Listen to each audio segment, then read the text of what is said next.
So I just give a quick hello. Thanks for being here, Alex Sarama. It's a pleasure again. Last time I saw you was in 2022 in Frankfurt, where you did a coach clinic, and it was really so many interesting points. So I'm really looking forward to today. Right on my way to here, I listened to a podcast with you, so I'm totally on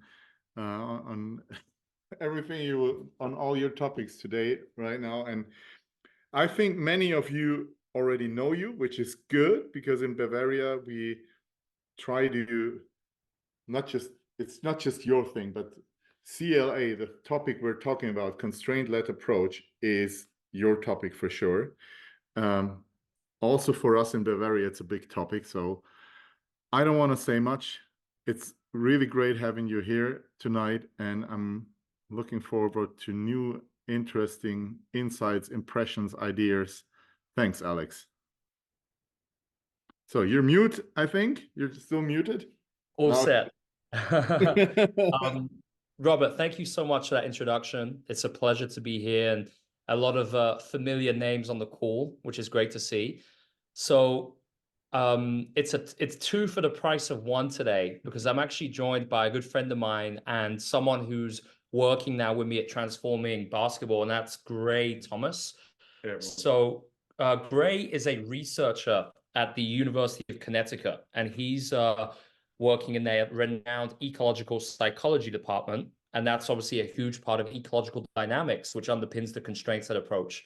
So Gray's been helping me with a bunch of research, and we're actually doing some really exciting work to empirically look at the impact of a CLA in basketball and actually write some research papers together as to what this means, how we can apply it. So I thought it'd be great while I'm here in Connecticut for the NBA All-Star break. So I thought it'd be great just to get Gray on.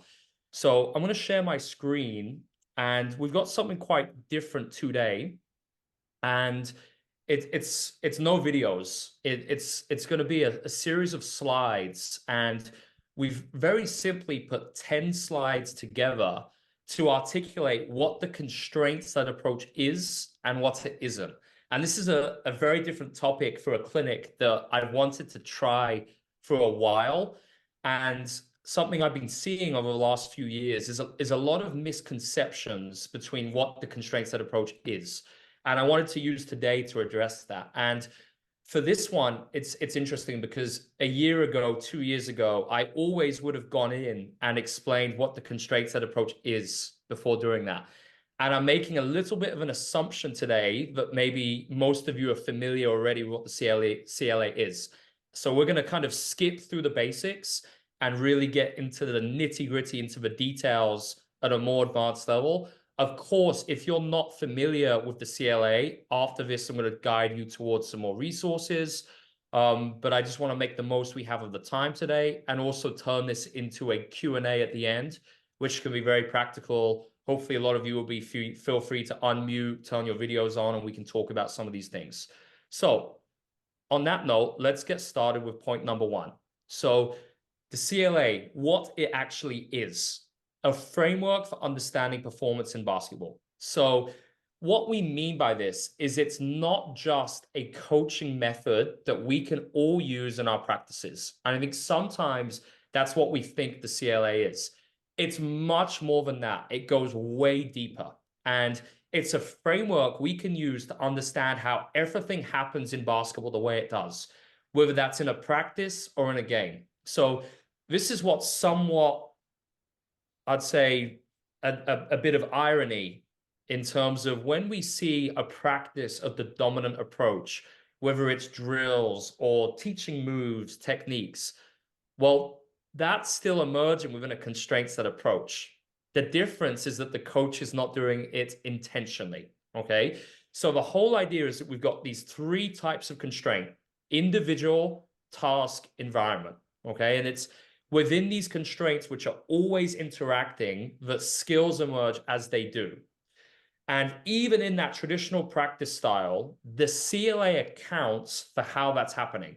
So therefore, kind of our whole perspective on this at Transforming Basketball is we know that basketball performance at any level, whether it's a beginner or an NBA player, performance occurs and successful performance occurs if a player can satisfy the constraints acting upon them in one particular time. And that determines whether they'll be successful or unsuccessful in one possession. So our whole rationale here is, if we know that's how movement happens in basketball, why do we not make sense of that and harness these changing constraints more in our practice environments? Great, I'll just let you jump in and build on that. Yeah, and I think an important thing to note here too is that, like Alex said, it's not just limited to sports science or to basketball, but it is actually fundamental to the way that we move about the world, right? So how we perceive to act and we act to perceive. Traditional cognitive information processing looks at the brain as having some central executive that can send directions, send orders out, and the individual components will do exactly what the brain says. And we can see that model in the traditional way of coaching, where the coach may be the central executive, right? And gives these very specific directions, these very specific set plays that are typically context independent, and then the players are supposed to act accordingly and at the exact same time, the exact same way. And that's really just not what we see or what the research shows either. So finishing on this slide, we wanted to give you some practical examples of how, when we understand this as a framework, we can manipulate constraints more intentionally. So like I said, with Newell's constraints model, we got individual task environment. And as coaches, the category of constraint that we probably have the most impact / control over is task. So it's about a lot more than just starting a small-sided game. And we are going to get into that. That's actually one of the slides here. It's how you change the constraints in your activity based on what the players are doing, based on what information they're seeing and maybe what they're not seeing. So some common examples we have about transforming basketball. Number one is the scoring system. And something we do a lot in every activity, we call it gold medals or silver medals. And regardless of if this is a one-on-one or a 5-on-5, if players can only score a gold or silver medal, it's going to have a big impact on the skills that emerge. And a gold medal is simply a finish at the rim inside the smile. A silver medal is a catch and shoot three-pointer. So in a lot of our practice activities, we would have this task constraint on the players where they can only score a gold or silver medal. So that's one example. Another example could be a shot clock. And again, this is something we do a lot. We call it the variable shot clock. So regardless of if it's a one-on-one or a 5-on-5, there could be a fixed shot clock or a shot clock which changes, and the players don't know what it is until the repetition starts. And the coach could just simply call out any number down from between 3 and 10, and they have to play. And obviously that's going to drastically impact the solutions. If players are playing 3-on-3 with a 6-second shot clock, they are going to be far more aggressive with their behaviors to try and score. Whereas if there's no shot clock, they'll be passive. Maybe they can just get away with passing the ball and not having that intent to try and beat their opponent. So that's a really simple example too there. Another one we use a lot would be the floor is lava. So this is a very one that's become quite popular, I'd say, all over the world, where if players catch the ball inside the three-point line, the floor is lava and the coach calls a turnover. So naturally, what does this do? Well, this improves your team's spacing. Even with an under-12s team, without you having to talk about spacing concepts, if you use the floor is lava in every single small-sided game, and you call a turnover every time players catch inside the mid-range, suddenly you will see great spacing emerge. So the whole idea here is that we're using constraints for a specific reason. We're not going to be using the exact same constraints every time, but we see what happens and we change the environment accordingly.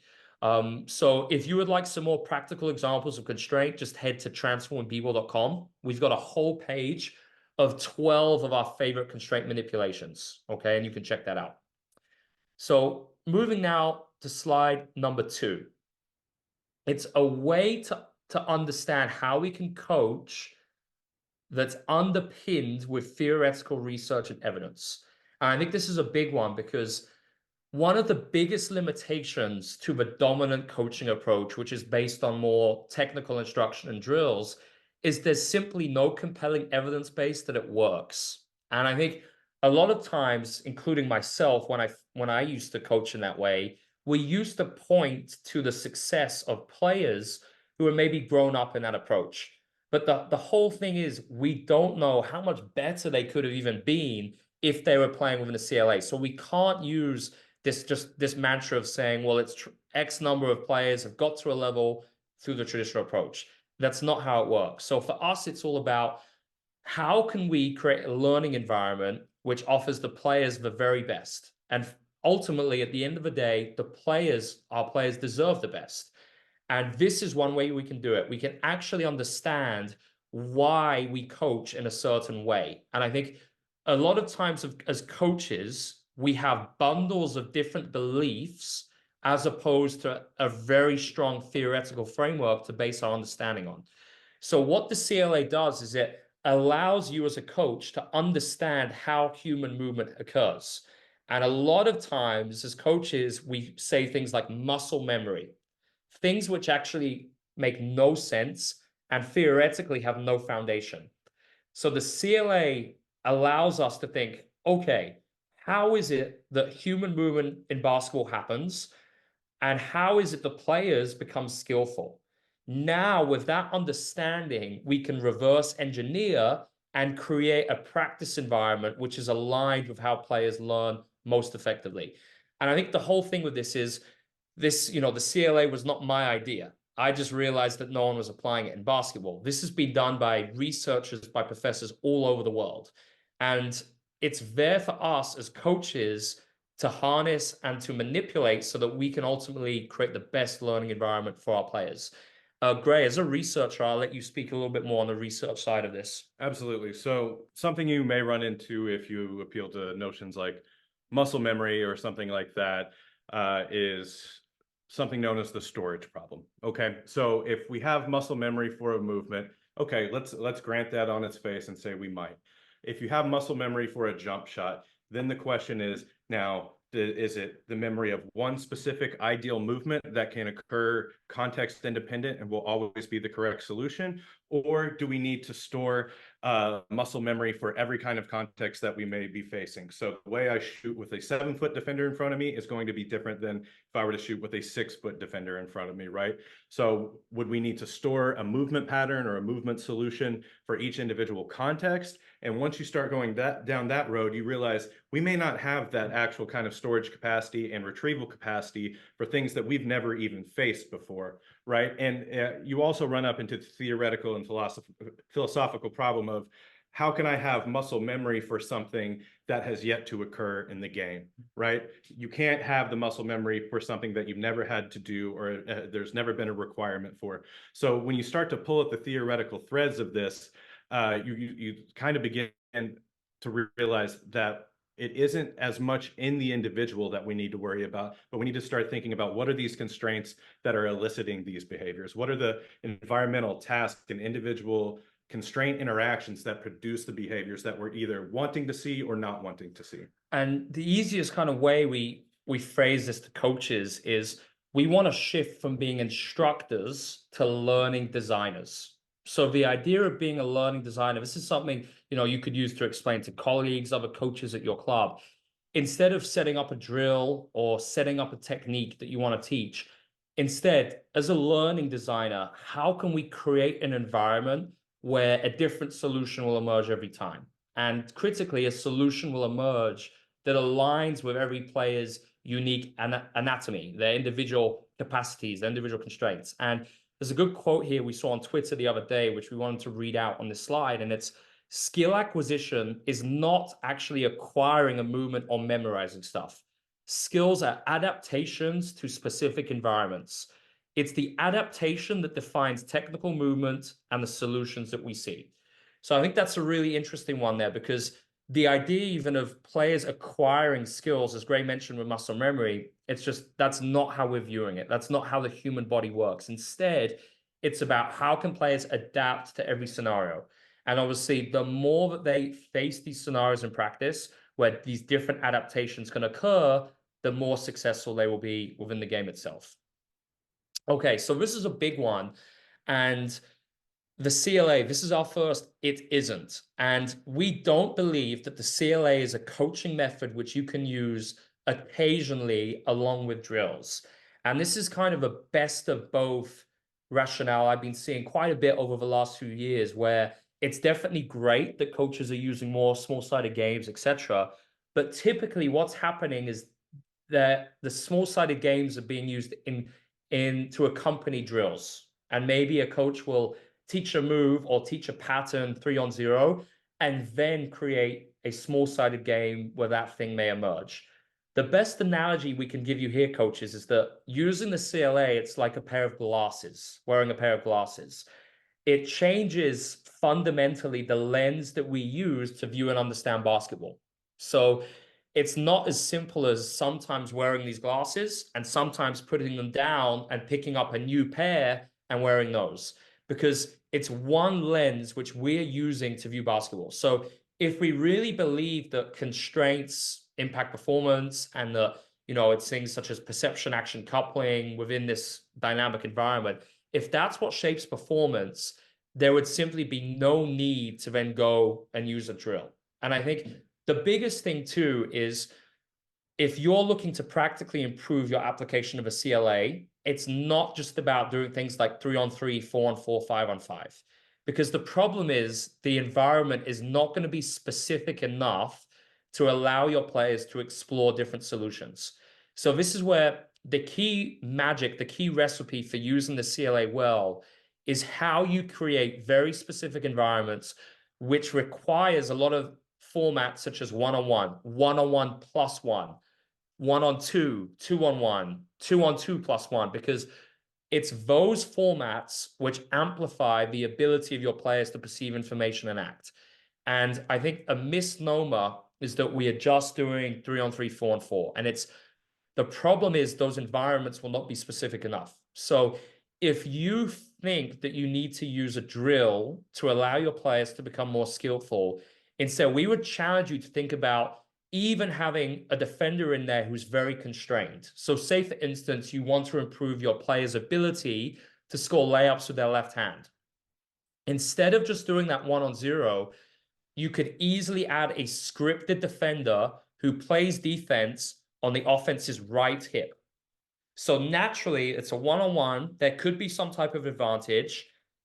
What is going to happen is the positioning of that defender is really going to almost force the offensive player to use their left hand.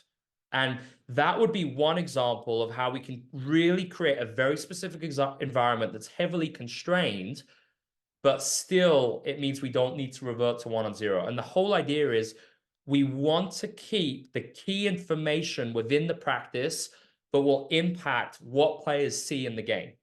So the problem is, as soon as we remove that defender, all the real information is gone. So it's key to think about how can you constrain the defense in a very specific way so that the players can still keep perception action coupled. And what this often leads to, if any of you work with beginners, is using constraints such as the defense playing with one hand, or maybe they cannot jump, or maybe they're playing defense holding basketballs. You could even do that 3-on-3. So the whole idea is, how can we create the right level of challenge, but a very specific environment without having to go to 1-on-0? Now, when we get to the end of this presentation, something which could be really practical is, if you have a technique or a drill which you can't envision how to create a CLA version of it, hold that question and ask Gray and myself at the end, and we could give you some practical examples of how you could use the CLA as an alternative in such situations. Okay, another one, it isn't. It's not a games-based approach. So we've seen this term a lot over the last few years, and especially the word small-sided games. And you might be wondering, what's going on here? Because absolutely, using small-sided games is a big part of the constraint approach. That's obvious. We need the small-sided game. It can't happen in drills. However, it's about a lot more than just that. And I think there's been a big kind of misassumption that the CLA is literally just creating a small-sided game, rolling the ball out, and that's it. And I'll give you a practical example of this, coaches. If you have a small-sided game that you use frequently in your practice, if we really want to purposefully use the CLA well, you would play that same game, but maybe slightly differently every single time. And How that happens is you change in the constraints. If the players always play the exact same small-sided game, that would be a games approach. And from our kind of belief rationale, we don't believe a games approach is specific enough to help players. Now, yes, it's going to be better than traditional drills, but the problem is if we just play a game, players can rely on the same old things and behaviors that they've always done. They might have movements that they're consistently drawn to or information they don't pick up. And if the environment is not constrained specifically, then they're simply not going to become more skillful and work on those things. So the key thing that we would encourage you to do is think about the small-sided games that you're using the most and think about how you can slightly tweak them every single time. So let me just give you an example here. Maybe you're playing pass keep away in your warm-up. And all that is you have two teams, could be 3-on-3, 4-on-4, whatever. And they can only pass inside the 3-point line. And they have to try and get 8 passes in a row to get a point. If there's a turnover or deflection, possession changes. Okay. Fun warm-up game, could be great for just developing pivoting, passing, etc. The problem is if we play that same version every time, for the reasons I just mentioned, it's not that conducive. So we've got to think, okay, how could we change this? And maybe we introduce different constraints. So it could be every time we pass, you have to run, touch the sideline and come back in. So what that will afford is some situations where the defense have an advantage. So maybe they start trapping and they're using that advantage that they have aggressively. Maybe one player on each team, when they catch the ball, it's worth 2 points. So that may allow the defense to figure out how to top block and guard them very aggressively. Maybe we say if you get a dribble handoff or a get, it's worth 2 instead of 1. Maybe we change the space. We play inside the paint, which will make it a lot harder and the offense will have to pivot and protect the ball more. Maybe we play with a permanent advantage or disadvantage. So maybe for younger players, there's one player who's a free agent who can play on both teams. So it will always be 3-on-3 plus 1. And one player is always offense on both teams. So they use that advantage. Maybe we say if you get 5 passes in a row, you get to score and you play to the score. So the whole idea, coaches, is we want to be finding ways to be creative as coaches and changing these constraints in every single small-sided game. If you have a small-sided game which you use consistently every time, see if you can find a way to change it. And that could be as simple as maybe in your next practice, after you start playing the game, you take a timeout and you say to your players, you have 30 seconds, see if you can identify one way to change this game. And it's really funny because sometimes some of the best constraint manipulations come from the players themselves. And even if you have players as young as 12 years old, just giving them a chance to be involved in this process can really be a nice tone for your practices. Absolutely. And somewhat implicit in the traditional approach and even just a small-sided games approach in and of itself is if you're using these approaches, you are assuming a higher level of certainty with your predictions about what's going to happen in the game. And it's not accounting for the variability that you may face from a different opponent, different time of the season, different levels of competition, different constraints that your teams are facing, right? So by adding that constant variability, you are actually getting your players prepared for the level of variability that they're going to be facing in-game situations, as opposed to setting a game and forgetting it and assuming that it's going to apply in all of these contexts. So this is a big one for us. And I think what the CLA is it's the way you can coach and still be active delivering feedback. And again, another misconception we've seen is that when we use the CLA, coaches should be hands-off and not coaching. And we've never said that. And we don't believe in that. You can still be very active delivering feedback within the CLA. I think the key difference is that often we are not providing instruction based on how to move or the specifics of a technical movement. Instead, our feedback is more related to the principles of play. Okay, so big difference there. So let's say we're doing some type of one-on-one. We're not going to say within the CLA, you must finish with your elbow here, your hand here, and give them a very specific solution. But maybe we see they're not successful. So what we could say is, can you find a different way to finish? Or have you noticed that you are always finishing off 2 feet? Maybe there's another way you could explore some more options here by going off one. So it's a lot more open-ended when we are asking questions to our athletes, and the feedback is more related to the outcome of a movement, not necessarily how it should be done directly. And I think something that this has big implications for is shooting. And a great example is you saw yesterday in the NBA All-Star game, Halliburton, the best shooter in the NBA right now, shooting 47% from three. And again, he has a shot which a lot of coaches would correct because it supposedly does not look ideal. Yet it's a highly effective functional shot. And obviously, in previous clinics I've done in Germany, I've given the same example of Dirk Nowitzki. So when we deliver feedback, we want to focus more on the outcome, not the movement. And that could be in shooting as simple as the arc of the shot, trying to get a brad. It stands for back, rim, and down. So we could give feedback, trying to encourage players to explore this, but we're not going to tell them one way that they should shoot or how they should be doing form shooting. And I think if you have principles of play as a coach, regardless of whether it's a conceptual offense, a motion offense, or a set offense, you can very much still coach bringing those principles to life. So you can show players good spacing templates.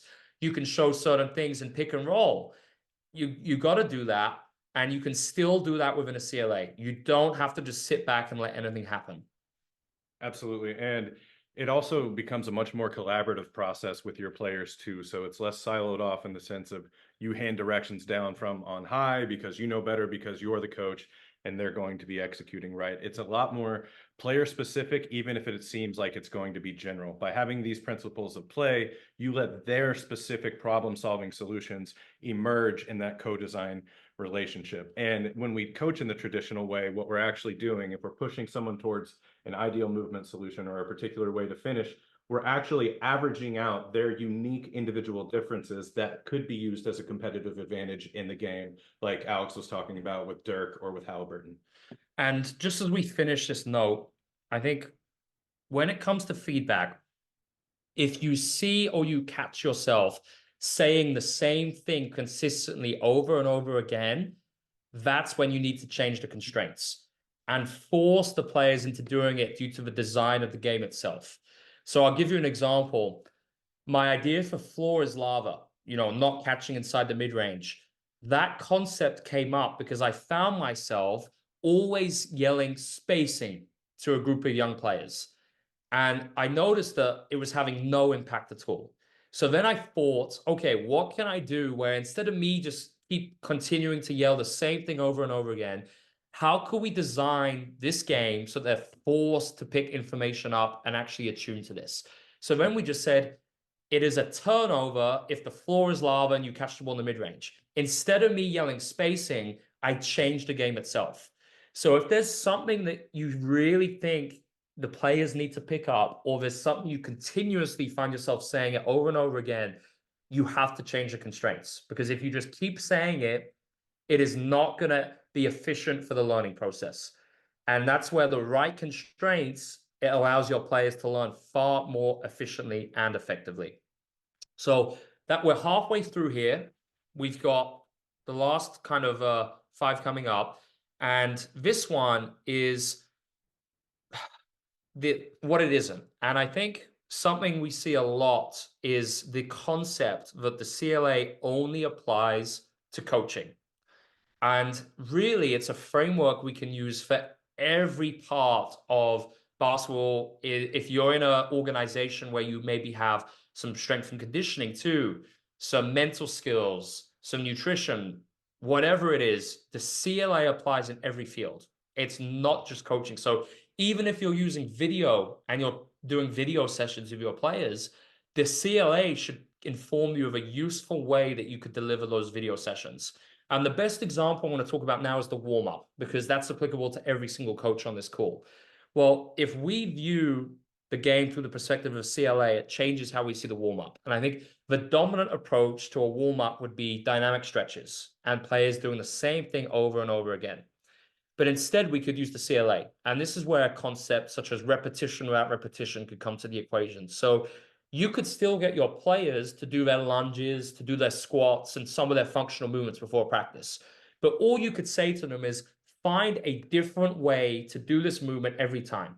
So if they're doing their lunges, instead of a traditional lunge all in a straight line, which doesn't open them up to different movements, it restricts the degrees of freedom, you can say to them, find a different way to lunge. You could change the angle, change the distance, change the speed. And this is why a lot of our small-sided games also apply for warm-ups. So some of our best warm-up games would involve playing other sports and immediately going into it. And the best example is often in our younger days as kids, when we were playing at school, we'd never warm up. We'd go straight into it. And I think it's exactly the same with a lot of youth players. There's simply no need to use stretching and have these movement-based routines. We believe it just wastes time, even pre-game. So if you can reinvent 10, 15 minutes of every practice and use that to use CLA warm-up activities, that would be a huge advantage. And it could be as simple as giving your players some different pieces of equipment. We call it playtime, where they're in groups of 2 or 3, they have different props. It could be a soccer ball, a tennis ball, a bib, a cone, and they have to invent their own warm-up game. And when we start to use the CLA as a lens for everything, it changes not just in terms of how we deliver the practice, but the entire organization. Absolutely. And to echo that, it's not just applicable only to coaching. There's research out there supporting the CLA in developing graduate students. So there was a law school that used this method, and a group of law students that used the CLA method outperformed their peers, which was a group of people that did not use the CLA. It works well in nutrition. It can be used as a tool to even develop yourself as a coach, right? It's not strictly drills-based, only skills-based. It is a framework for learning and enhancing skill at a quicker rate than the traditional paradigm has allowed for. Great stuff. So what it is, and I think this is something we can't get away from, the fact that the CLA is inherently far more enjoyable for players. And I think this is something I say a lot. For the vast majority of us as coaches, we probably don't have players who are guaranteed to be professionals or make it to the highest levels of our sport. And I think this is the reality of most coaching in basketball at the grassroots level. And one thing that we cannot argue with the CLA is that it's simply more fun for players, because they're not coming to practice doing the same thing every single time. And I often remember actually how I started my book, which is coming out in April, is in the first chapter, I gave the story of my experience playing in my younger days. And as a 14-year-old, I believe I could have probably run the practices for my club team. And the reason why is because the practices were always the same. And this is, the biggest advantage of the CLA is that players never know what they're going to do in a practice, because if we're doing it well, we're going to slightly change it every time the practice. It's always going to be novel, and players can express themselves in different ways. So I think this is one of the biggest reasons we would encourage coaches to explore just giving this approach a try, and trying one practice where you don't do a single drill and you have small-sided games and everything. And just ask your players at the end what they thought of the practice. And that's, the biggest piece of advice we give to most coaches. And I think the reason a lot of coaches decide to adopt the CLA, it's for this reason. And this is often a key piece of ammunition I use in trying to get coaches on board with this in consulting projects I do. I often talk about this. So if you're trying to implement the CLA more in your club, I would really share this point with your other coaches, because this is something we just can't dispute. It's inherently more enjoyable. Okay, another one. The CLA is not vague and generic. And something we've seen recently is some trainers in certain circles saying that it's just not a specific approach, that we need drills, that we need movements too. And we don't believe we need any of that. And I'm going to pass over to Gray and just explain why the CLA, it's not vague, but it's specific. And maybe, Gray, you could touch on why, in just layman's terms, why we don't need to teach a player a movement or a drill before something emerges in a CLA environment. Yeah, so we'll see this in all walks of life in terms of behavior across organisms too, not just humans. We'll see it in traffic systems. We'll see it in schools of fish, flock of starlings, the way they fly and can turn on a dime as a group without any type of communication, right? The behavior, this complex behavior, is going to emerge from the system, given that they already have the resources available to them to accomplish whatever that task at hand may be. All directions or instructions are going to do is guide that system in a particular direction for that behavior to be elicited in some kind of way. And in the sense of being vague or general, the great thing about this approach is it mixes the objective with the subjective. So in the sense of, you have your principles of play, there are objective things you want to accomplish in a basketball game in the sense of you want to score more than your opponent, you want them to stop, but it is subjective because it is specific to your personnel and your players, and it generates this collaborative co-design process that really elicits a lot more complex behavior, allows a lot more freedom of solution, and can produce a lot wider variety of behaviors in the game, outside of the game, in terms of culture building, and without having to give a step-by-step process for someone to adhere to, because all that is the same thing as giving someone an address, they put it into GPS, and they don't even look where they're going when they get to their destination, right? And to build on that, I think a lot of coaches ask us at Transforming Basketball for videos of our CLA activities. And yes, we're releasing that to help. But the best way to use CLA activities is to design your own. And this is what we want to leave you thinking about today. The CLA activities you do, you should be inventing due to a specific reason. It's not just about taking some drill or some small-sided game and doing it with your players. And the inspiration for designing your own CLA activities should come from knowing your players and your principles of play. So the first thing you have to have is your principles. How do you actually want your team to play on offense and defense? So that could be as simple as you want to switch pick and rolls aggressively. Well, now with that specific principle of play determined, you could now create a small-sided game activity. Maybe it's a 2-on-2 pick and roll where the defense must switch, and there's some type of consequence if they don't switch properly. So that could be if the defense don't get 2 feet outside the 3-point line when they switch, the offense gets 2 points in possession. That would be the constraint. So the idea is it's completely custom based on your vision of basketball. So if you're really serious about coaching effectively, you have to have a sheet of paper with all your principles of play identified, offensively and defensively. Because once you have that, or you have that for your whole club, now you can start to actually design your CLA activities well. So principles of play is a huge one. And if you want to take it a step further, you should then start designing or tweaking your activities based on your players. And we call that a rate limiter. So what this involves doing is having another sheet of paper, and you could do this maybe after this clinic if you're interested, and just maybe take 3 players on your team and write down as specifically as possible what their rate limiters are. What are the things that are preventing them from being more skillful? And it's got to be something specific. It can't just be they've got to become a better shooter or a better finisher. It could be they don't finish well when they're in traffic at speed. Okay, so it's a highly specific scenario, and you identify the most important rate limiters for each player. Now, once you have those paired with your principles of play, that gives you the framework to design your own activities. Okay, so absolutely, if you want inspiration, go to our website, transformingpeople.com, go to the resources, watch the videos. Great.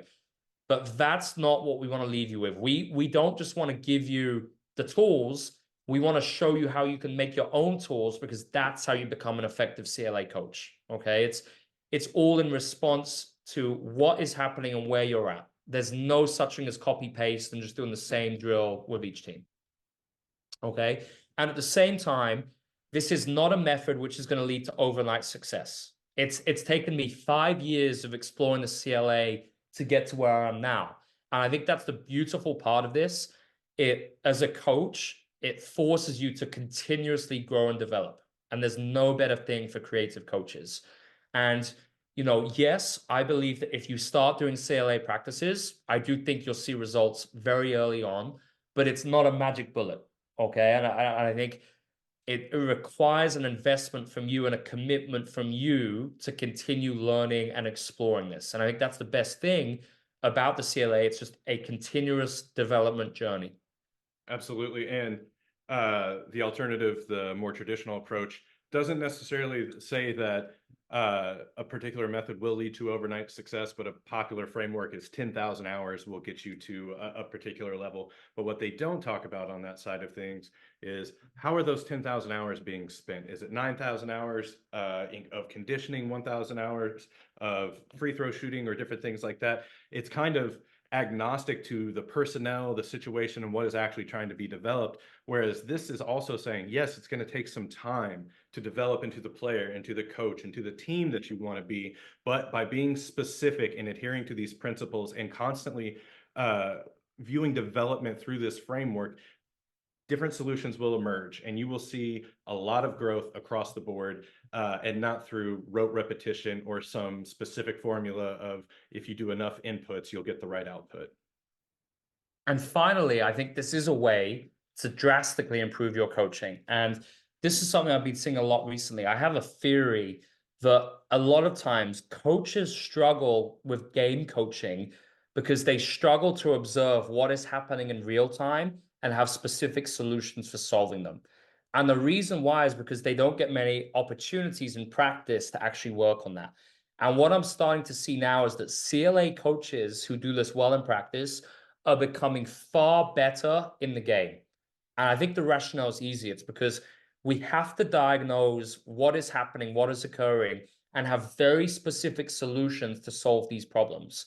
And naturally, the more you are coaching with live environments, the more you're changing constraints, the easier it becomes to identify certain concepts, certain tendencies which are emerging in the game, and have a solution for solving them. So I think if you want to become a better game coach and be able to give more specific feedback to your team, run more effective timeouts, the CLA is a great way to achieve that.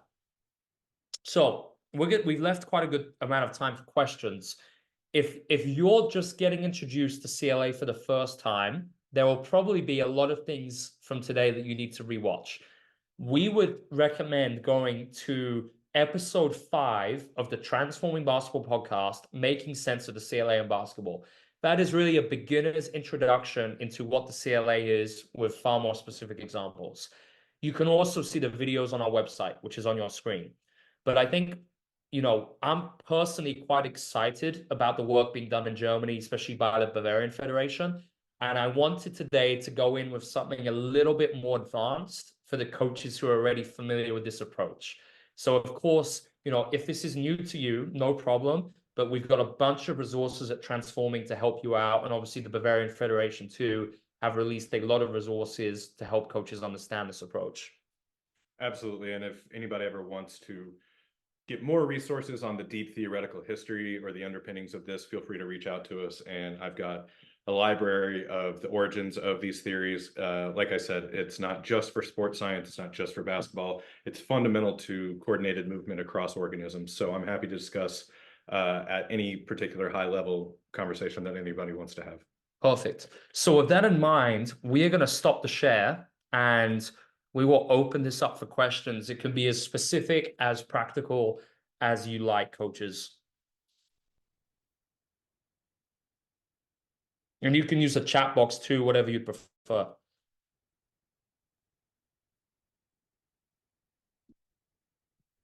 Just in case someone wants to ask something in German, I can translate it, no problem. Felix, I know you've got one. I'm good. I understood everything. Did our job. Felix, how about just sharing your perspective as a practitioner from the week we spent in London together? Concerning the CLA or concerning biggest observations, like things we spoke about consistently that week. I think that would be an interesting point to unpack. All right, I'm gonna just. Hello, everyone. I visited Alex when I was in London at the London Lions because I liked the work he is doing there and wanted to observe for myself like a whole practice. And my biggest observation was, I think, that the players they really enjoyed the practice, but at the same time, it was not, yeah, just roll the ball out and play. This is like the biggest misconception I think when a lot of guys talk about the CLA, they think it's more, yeah, just playing the game, you know. This yeah, and maybe it would be interesting also for you to talk about the PDPs you did, you know, Sure. especially observing, you know, what is not functional in the game for certain players and how can you then put them in situations when you talked about the rate limiters, you know, maybe this is an important aspect, you know, which could be cool for some of the guys to know. Yeah. So this is just an example of the PDP. So let's take this one here. So the idea is that we have, that's a great point, Felix. Thanks for raising that. I spoke on slide 7 about creating CLA activities based on rate limiters. So the idea is it starts by actually identifying what these highly specific rate limiters are. And you can see that in the column on the left. That's me identifying a player's rate limiters. And I could do this through observation, through looking at statistics, through conversations with staff members. So the idea is we prioritize the rate limiters in the order of, you know, the worst one or the one that will have the biggest impact on the player's role on the team. Once we've identified the rate limiters, then we can create the activities to solve those problems and address it. Okay, so that's kind of the key thing we're getting at here. It's a highly specific approach. It's not vague, it's not generic. We can create these specific solutions based on the rate limiters that are unique and different to every player. So that's our PDP format at Transforming Basketball. And, you know, it's probably the biggest thing for any organization that we work with, like youth clubs, whatever. The best thing you can do as a coach is create PDPs for your players, because it completely changes your lens as to how you design practice. And it's just an amazing way to accelerate the development process. It's also going to give you a tool to sort of systematize how you monitor the development of what you're trying to address, right? Throughout a season, you might have an idea of we need to focus on this in practice for this particular player or this thing. But if you have a PDP and that kind of system in place, you can actually track, okay, what did we identify as the rate limiter that we need to address? Here were the activities that we did 3 weeks ago. Did we see any progress there? And now what rate limiters are we identifying, as opposed to kind of leaving it up to you to remember on your own in your own capacity? I've seen a great question here from David. Do you change your pre-game? Often, yes. And I think it's important to have a combination of go-to small-sided games that the players know. But what I love to do is change the pre-game based on the rate limiters we've identified for the team that week or the opponent. So even, you know, under 16s or under 18s, I would still do like 2-on-2 live. Maybe it's pick and roll against switching or against the hedge. Like whatever you anticipate your opponent will do, you could sprinkle that into the pregame warm-up. Or maybe there's something from the last game. There was a rate limiter, maybe closeout decisions that your players weren't good making decisions out of closeouts. So even pregame, we try and design the activity based on rate limiters. And it could be you do it in practice, you give it a name, and then pregame you say, all right, guys, these are the 3 small-sided games we're going to do. We've done them at practice already, so you know what we're going to get into. So great question there. This one was from Thomas. You might understand this one. Do you think it's easy to think outside of the box to break up your view? Yes and no. No, in the sense of I don't think you really understand the deep hold your beliefs might have on the way that you see the world, the way that you coach, until you begin to question those. But I think being open to questioning those is the process of making it easier on yourself as you go along. So I can give a practical example of myself as a researcher. I got my master's in experimental psychology. It was very information processing based. And I came to the ecological psychology program here at UConn. And I slowly when certain concepts would stick, I noticed that it started to change the way I kind of viewed things, how I might study, how I might move, how my particular environment might be contributing to my level of productivity, my mood, or these different things. So I think by being open to it initially is going to be what makes it easier for you. And then it's a process of asking questions from there, finding one thing you think you can change and seeing how those results play out. So that's the long way of saying, yes, it can be easy in the sense of if you're open to it, but no, I don't think changing your belief or your perspective or your worldview is an easy process in a vacuum. I think it's just small things, coaches, that you could start to do. So, for instance, and the easiest thing we say is just add a defender into everything you do. Find a way to just add one defender. Maybe you do a drill every time. Just tweak it, add one defender somewhere, and that's going to change the activity completely. And then you can start to scale constraints, tweak them more and more, the more comfortable you get, seeing what happens. And for those of you interested, the best place I'd start is this. This is our resources page on the transformpeople.com website. And we have loads of free stuff here. So we've got an FAQ section sharing more. We've got a blog page, which takes you to a weekly blog where we've done a lot of, where we're really going nitty gritty into these ideas. We've got the podcast. We've got all the constraint ideas, which I mentioned earlier on in this episode for you to play around with. And this is the big one, our free activities. So if you click this one, it's going to take you to a page where we've got a bunch of our small-sided games, which will allow you to start really seeing more about what this is practically.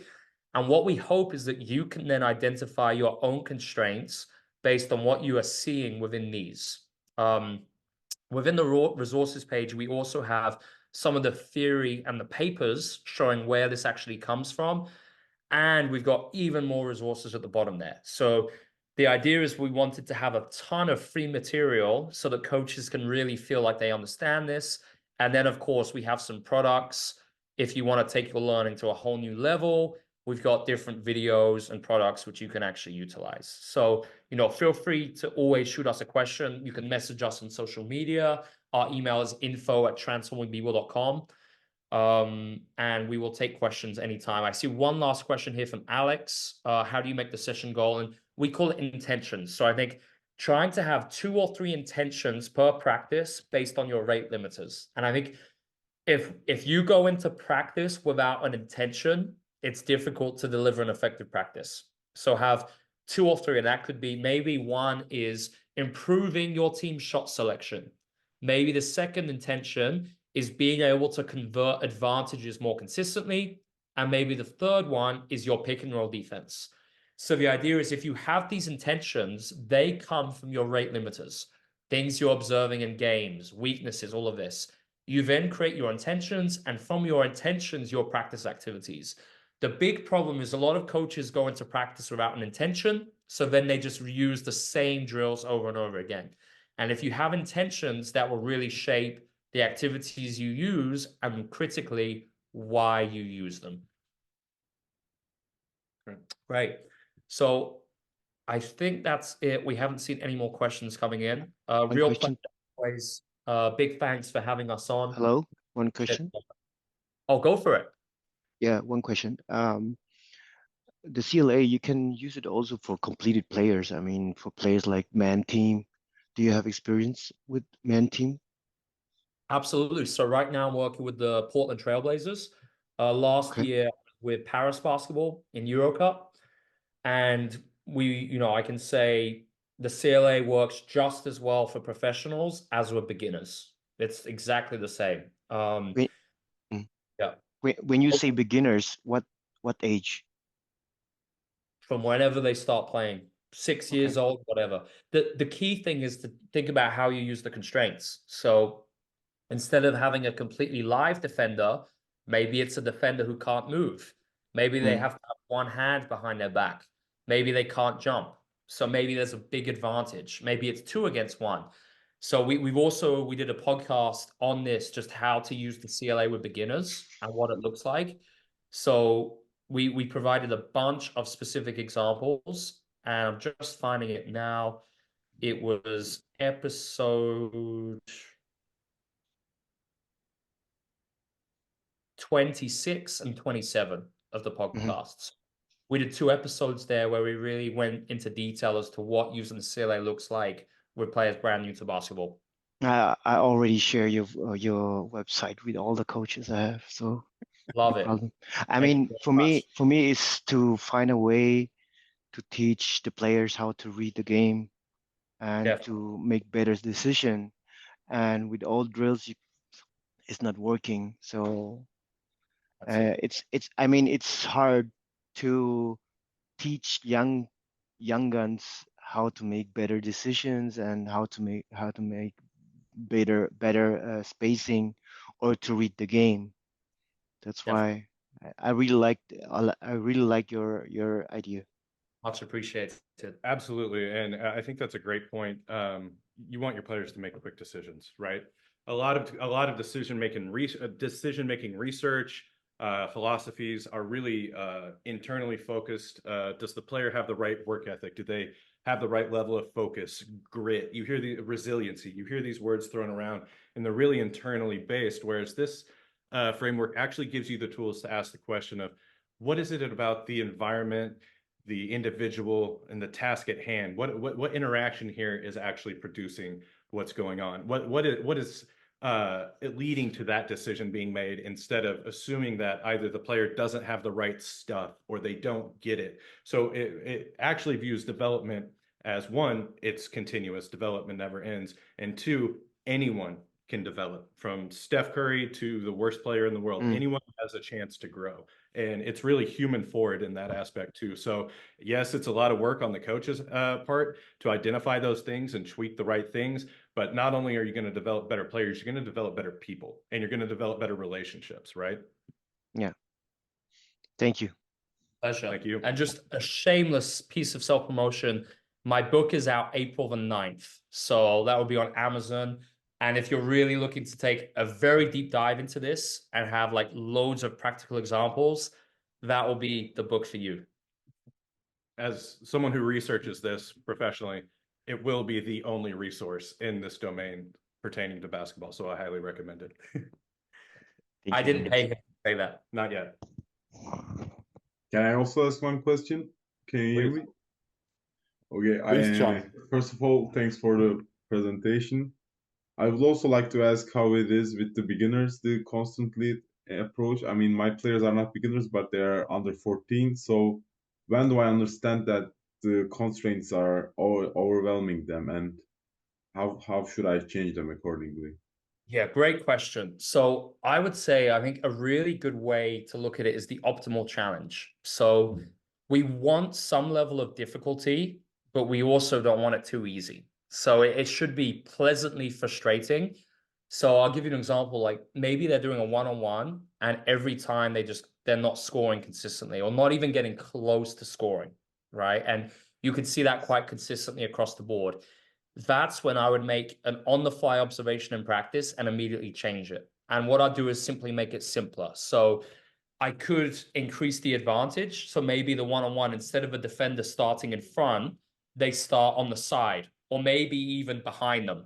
And we change that advantage. Maybe we say the defense has to play defense in a particular way. No jump or one jump, one hand. Maybe it's one area. Something I love is in one-on-one, defense can only play inside the smile and the offense drives from the three-point line. So I think that's the fun part, trying to see, is the optimal challenge just right? And if it's not, find a way to make it easier. And then maybe you see after a few minutes that the players have lots of success, and then you make it harder again. And I think this is the fun part of continually changing across the spectrum based on how the players respond to the constraints. Okay, like a ladder. Okay. That's exactly it. It's like a continuum where you'll be moving up and down it during the whole practice. Okay. Thank you for the answer. Pleasure. Great question. This is a good one from Konstantin. What are your favorite constraints for shooting? So yes, that's it, Brad. So Brad's is our big thing. We don't care necessarily how they shoot. We care more on the outcome in terms of Brad's arc. That's the most important. And getting them exploring different ways to shoot early on. And I think this is where some of the stuff with differential learning is really interesting. Obviously, all of that research comes from Germany. So we would really focus on getting players shooting adaptively, shooting with different positions, different stances, different balls. So basically adding lots of variability into shooting straight away. And it could be as simple as when you do shooting in practice, always have your players change location and have the passer pass from different places so that every single repetition, there's some variability. And that's like differential learning in its most basic form. And then you could get more variability from there. But we find that using Brads and implementing this external focus of attention is really the way to go with shooting. And Brads have a scientific basis in the sense that it's a larger surface area for the ball to fall into. So you don't even have to relay that kind of high level information to your players. You just give them the target and let them find the solution that it's going to happen, because there's going to be Brads that have a lot of arc. There's going to be Brads that have seemingly no arc, depending on the shot, depending on the player, depending on the time, delivery, and all these things. But if you can get them geared towards looking for those affordances in the game, that's what's going to produce the results you want, instead of handing them the solution guide and telling them exactly how to do it.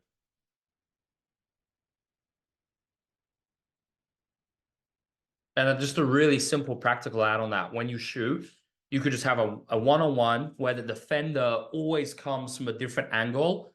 They pass the ball and the offense can't dribble. They got to catch and shoot. And all that's going to do is having that time pressure. Just adding one defender completely changes the shot, and there's evidence showing this. It changes the release angle, it changes the movement itself, because they have to shoot quicker. They can't suddenly adjust and shoot slowly like they do when they're shooting 1-on-0. So even for beginners, I love stuff like that. Big advantage. They got to shoot before the defender gets there. Really simple way to go about it. And then if that can be supplemented with differential learning, we think that's a really effective approach.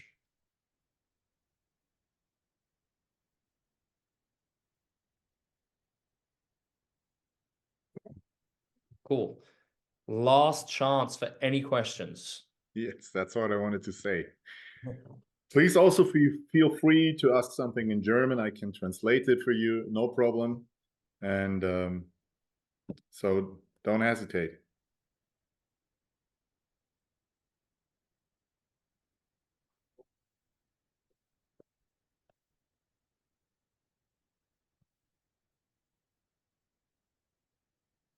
It seems like no one is writing anymore, and Right. even the chance to use the microphone wasn't used. So thanks, both of you. It was fantastic having a 2-for-1 here. Thanks. Like, I didn't expect that. Thank you so much to everyone for joining. We really appreciate the support. And for us, it's just amazing to see basketball across the world changing. And I think all of you on this are a part of that. So let's keep making progress and transforming basketball. So thanks, everyone. Thanks, everyone, for the opportunity. Thank you for your time. Bye-bye. Yeah, thanks. Bye. Yeah, And Thanks, yeah, guys. goodbye. And remember, next month we have another interesting coach clinic coming up, and I would love to see many of you again. We will continue till the summer for sure, and we have very interesting topics following the topic of Alex, and I think it will be nice to see this. Goodbye, good night. Thanks for having you. Thanks. Thank you very Bye. much. Good night. Thanks, Bye-bye. everyone. Take care.